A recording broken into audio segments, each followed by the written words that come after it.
Don't you think men really like intelligence more when it comes right down to it? Please. Are we going to go back to that? Are you kidding? Sure. I mean, a brain, a caring... Picture this. It's 1976, and Johnny Carson storms off his own television set, marches straight into another studio next door, and confronts his friend Don Rickles live on camera about a broken cigarette box. The audience gasps, cameras keep rolling, and one of the most awkward moments in television history unfolds before millions of viewers.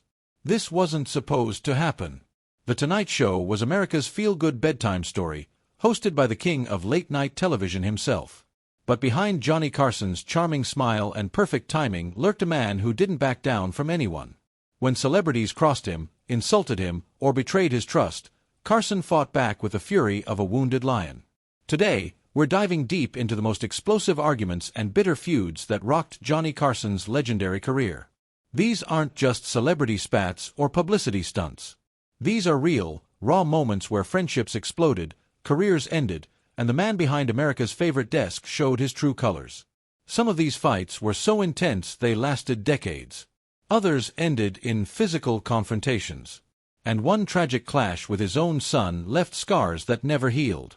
Get ready to see Johnny Carson like you've never seen him before. This is the untold story of television's nicest guy and his most savage battles. Let's start with the fight that shocked America and destroyed one of entertainment's most beautiful friendships. For over 20 years, Joan Rivers wasn't just Johnny Carson's guest host. She was like his daughter in show business. Carson discovered her when nobody else would give her a chance. He put her on The Tonight Show again and again, letting her fill in for him when he took vacations. Joan always said Johnny saved her career and her life. But in 1986, everything changed in one terrible phone call. Fox Television offered Joan her own late-night talk show. She would become the first woman ever to host a major network late-night program. It was the opportunity of a lifetime, and Joan said yes without thinking twice. Here's where it gets complicated. Joan knew she should call Johnny first, but Fox warned her the news would leak within hours. She was caught between protecting the secret and protecting her friendship. She chose the job, and it was the biggest mistake of her life. When Johnny found out from the newspapers instead of from Joan herself, he felt like she had stabbed him in the back. This wasn't just business anymore. This was personal betrayal from someone he loved like family. Joan tried calling Johnny to explain, but he wouldn't listen. The moment he heard her voice, he slammed the phone down. She tried again and again, but Johnny had made his decision. Joan Rivers was dead to him. What followed was even more brutal than the silent treatment. Johnny didn't just stop talking to Joan. He banned her from The Tonight Show for 26 years. Even after Johnny retired, the ban continued. Joan became a ghost in the late-night world, erased from the place that made her famous. Years later, Joan would say losing Johnny hurt more than any bad review or bombed performance ever could. She didn't just lose a mentor or a business partner. She lost a father figure, and the pain followed her until the day she died. The Joan Rivers feud showed America that Johnny Carson's loyalty came with a price. Cross him once, and you were finished forever. But sometimes Johnny's anger wasn't cold and calculating. Sometimes it exploded in spectacular fashion, right in front of everyone. Don Rickles learned this the hard way when he made the mistake of touching something that belonged to Johnny Carson. Don and Johnny were old friends who loved roasting each other. Don was famous for his insult comedy, and Johnny could dish it out just as well. Their friendship was built on friendly attacks and playful revenge. But one night, Don went too far. It happened when Don was guest hosting The Tonight Show while Johnny was away. On Johnny's desk sat a small wooden cigarette box, polished and perfect. It was one of Johnny's prized possessions, something he kept close every single night. Don picked it up, probably just being curious, and accidentally broke the lid. When Johnny came back the next day and saw his broken box, he demanded answers. The crew told him exactly what happened, and Johnny's eyes lit up with mischievous anger. This was war, and Don Rickles was about to pay. But Johnny didn't just confront Don privately. He decided to embarrass him in the most public way possible. Don was filming his sitcom in the studio right next door, and Johnny had an idea that would go down in television history. Without any warning, Johnny grabbed the broken box and marched straight into Don's filming session. The studio audience watching Don's show was completely confused when Johnny Carson suddenly appeared on their set, holding a broken piece of wood and looking furious. Don's face went white with panic. He knew exactly why Johnny was there, and he knew he was in deep trouble. Johnny started grilling him right there in front of everyone, asking why he broke the box and demanding an explanation. The audience didn't know whether to laugh or hide. Don tried to joke his way out of it, but Johnny wouldn't let him off the hook. This wasn't funny anymore. This was Johnny Carson showing everyone who was really in charge. Don squirmed and stuttered, completely helpless against Johnny's calm but deadly anger. What made this moment so incredible wasn't just the surprise or the humor. It was seeing Johnny Carson drop his nice guy mask and reveal the fierce competitor underneath. He turned a simple accident into a masterpiece of public revenge, and poor Don Rickles never saw it coming. The broken box incident became one of The Tonight Show's most famous moments, but it also showed America something important about Johnny Carson. He might smile and joke on camera, but nobody, not even his closest friends, was safe from his wrath. Speaking of wrath, Johnny's feud with Wayne Newton was so intense it almost turned violent. Wayne Newton was known as Mr. Las Vegas, a glamorous performer with a powerful voice and a carefully crafted image. But Johnny Carson turned Wayne into a punching bag, making jokes about his appearance, his masculinity, and even his business deals. At first, Wayne tried to ignore the jokes. But Johnny kept pushing and pushing until Wayne couldn't take it anymore. The final straw came when Johnny joked that Wayne lost a casino deal because of mob connections. That wasn't comedy anymore. That was character assassination, and Wayne Newton wasn't going to stand for it. Wayne stormed into NBC studios and demanded a meeting with Johnny Carson. What happened next was one of the most intense confrontations in television history. According to people who were there, Wayne didn't come to talk. He came to deliver an ultimatum. Wayne told Johnny that if the jokes didn't stop, there would be serious consequences. He wasn't laughing or smiling. He was deadly serious, and Johnny could see it in his eyes. Some people even said Wayne threatened to get physical if Johnny kept making him the butt of his jokes. Johnny Carson was shocked. He was used to celebrities laughing off his jokes or complaining quietly through their agents. He wasn't used to someone confronting him face to face with real anger and real consequences. Wayne Newton had called his bluff, and Johnny didn't know how to respond. The result was immediate and total. Wayne Newton's name completely disappeared from Johnny's monologues. The jokes stopped overnight, not gradually, but all at once. For a man who prided himself on comedic freedom, Johnny's retreat was a stunning admission that he had pushed too far. Wayne Newton had done something almost impossible. He had made Johnny Carson back down. But not every celebrity was willing to fight back so directly. Some chose a quieter form of protest, like actor Raymond Burr. Raymond Burr was famous for playing Perry Mason and Ironside, two tough, intelligent characters that made him a household name. But when Raymond appeared on The Tonight Show, Johnny turned him into a target for fat jokes and cruel comments about his weight. At first, Raymond tried to be a good sport about it. He smiled through the jokes and played along with Johnny's humor. But privately, he was hurt and embarrassed. Raymond quietly asked the producers to ask Johnny to ease up on the weight jokes, but the message never seemed to get through. After Raymond's second appearance on the show, he had enough. He didn't make a big scene or demand a public apology. He simply refused to come back. Raymond Burr, one of television's biggest stars, quietly boycotted The Tonight Show for the rest of Johnny's career. Johnny never publicly addressed Raymond's absence, and Raymond never talked about their conflict in interviews. It was a cold war between two professionals, fought in silence but felt by everyone who noticed. Raymond Burr's quiet protest was powerful because it showed that Johnny's jokes had real consequences. They weren't just harmless fun. They could hurt people's feelings and damage their dignity. Raymond chose to walk away rather than endure more humiliation, and his absence spoke louder than any angry confrontation ever could. But Johnny didn't just fight with celebrities. Sometimes he fought with the press, and when the New York Times published details about his salary, Johnny fired back with all the fury he could muster. In 1980, the New York Times reported that Johnny Carson was making $25 million a year, making him the highest-paid television performer in history. Most celebrities would have ignored the story or quietly corrected it, but Johnny was furious.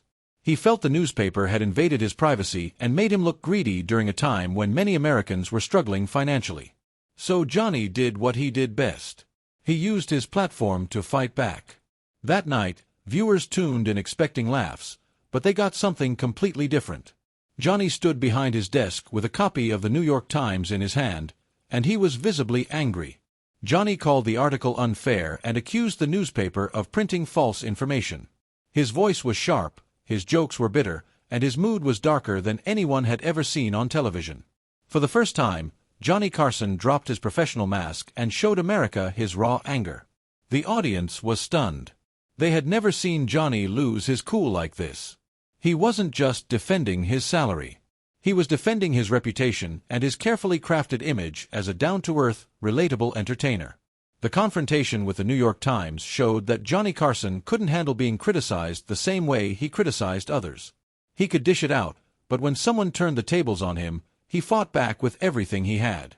But perhaps the most heartbreaking fight in Johnny's career happened with someone much closer to home. In 1987, NBC threw a huge party to celebrate Johnny's 25th anniversary as host of The Tonight Show. It should have been one of the happiest nights of his life, but it turned into a nightmare because of a brutal confrontation with his own son. Johnny Carson had 3 sons, but his relationships with them were complicated and painful. His dedication to The Tonight Show and his struggles with alcohol had created distance between him and his children. His middle son, Rick, had tried for years to connect with his father, but Johnny was always too busy or too distant. When Rick showed up to the anniversary party, the tension was already thick. According to people who were there, what started as a quiet conversation between father and son quickly exploded into a screaming match in front of NBC executives, celebrities, and show producers. Nobody knows exactly what started the fight, but some people said Rick accused Johnny of caring more about fame than family. Others said Johnny snapped when Rick brought up old family problems during what was supposed to be a celebration. Whatever the cause, the confrontation was brutal and heartbreaking. Johnny, who was famous for keeping his emotions under control, was visibly shaken by the fight. He left his own anniversary party early, and people said he looked devastated. The fight with Rick wasn't just another celebrity feud. It was a father and son destroying each other with words, and there was nothing funny about it. Tragically, Rick Carson died in a car crash just 4 years later, in 1991. He and Johnny never reconciled. The anniversary party fight was one of their last conversations, and it ended in anger and pain that could never be healed. The clash with his son showed the world a different side of Johnny Carson. Behind all the success and fame was a man who struggled to connect with the people he loved most. It was the most humanizing and heartbreaking moment of his entire career. But Johnny's fights weren't always sad or serious. Sometimes they were spectacular and dramatic, like the night Jacqueline Susann threw a drink in his face. Jacqueline Susann was a best-selling author famous for writing Valley of the Dolls, a scandalous novel that critics hated but readers loved. When she appeared on The Tonight Show, Johnny made it clear that he thought her writing was trashy and her success was undeserved.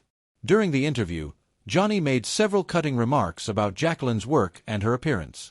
He called her books guilty pleasures and suggested that she looked more like a truck driver than a novelist. Jacqueline kept her cool during the show, but she was seething inside. After the cameras stopped rolling, Jacqueline got her revenge in the most dramatic way possible. At the post-show party, she walked up to Johnny with a Black Russian cocktail in her hand, stared him down, and threw the entire drink right in his face. The room went silent. Johnny stood there dripping with vodka and coffee liqueur, completely stunned. Jacqueline didn't say a word. She just turned around and walked away, leaving Johnny soaked and speechless. Word of the drink-throwing incident spread like wildfire through Hollywood. Jacqueline Susann had done something almost nobody had ever done. She had physically retaliated against Johnny Carson and made him look foolish in front of his peers. Johnny never publicly mentioned the incident, but Jacqueline was quietly banned from The Tonight Show forever. She had made her point, but it cost her any chance of appearing on America's most important talk show again. The drink-throwing moment became legendary because it showed that some people wouldn't just sit there and take Johnny's insults.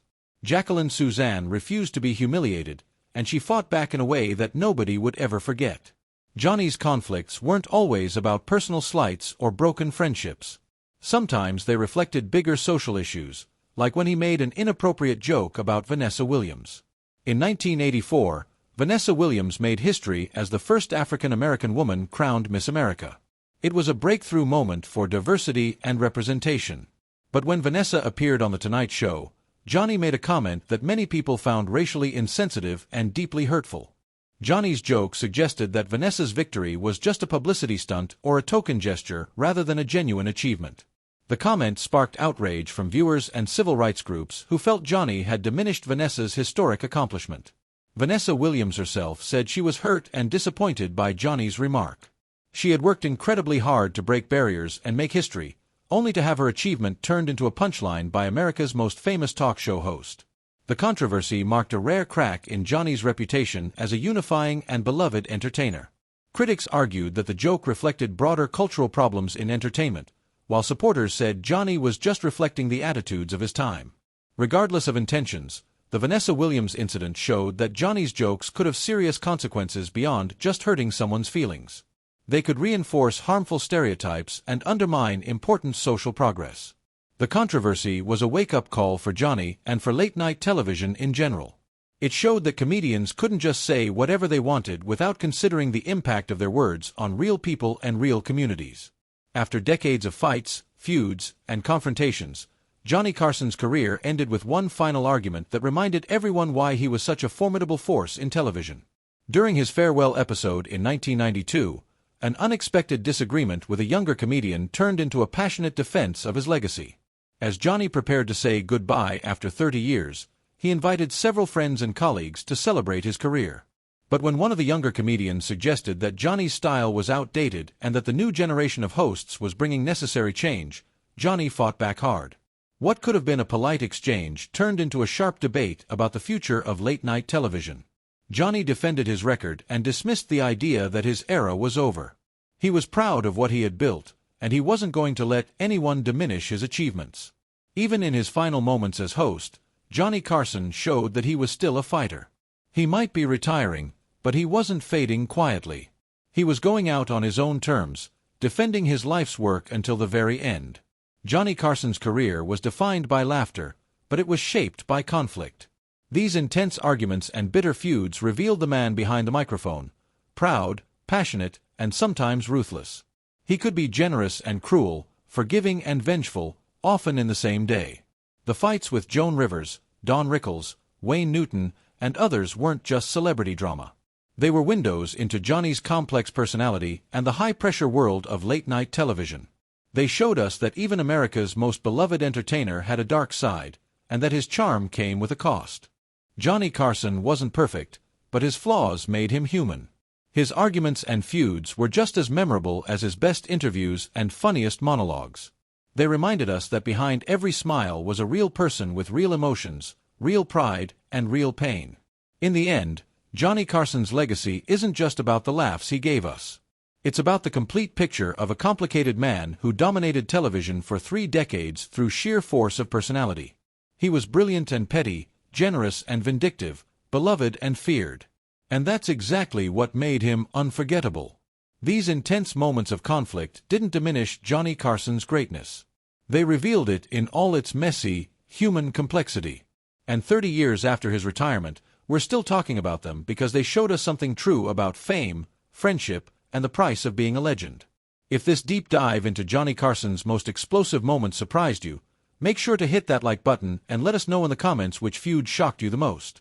Don't forget to subscribe and ring the notification bell so you never miss our latest videos exploring the untold stories behind your favorite celebrities. Share this with anyone who loves classic television history, and we'll see you in the next video where we uncover even more secrets from the golden age of entertainment.